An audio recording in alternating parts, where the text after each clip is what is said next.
Hey, in this video I'll show you how to reset your iPhone 12, iPhone 11, any iPhone pretty much to factory settings.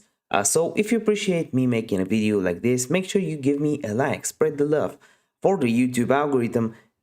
Subscribe if you're new, and hey, if you have any questions whatsoever around the video, let me know in the comment section down below. So what you want to do to reset your iPhone is actually go on over to your settings. You probably have it somewhere on your screen. You want to go down and until you find reset.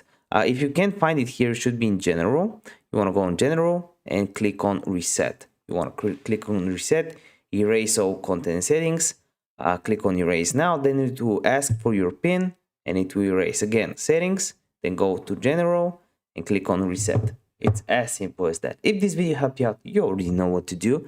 Give me a like. This gets me a few more views on each video. So yeah, see you in one of the next videos.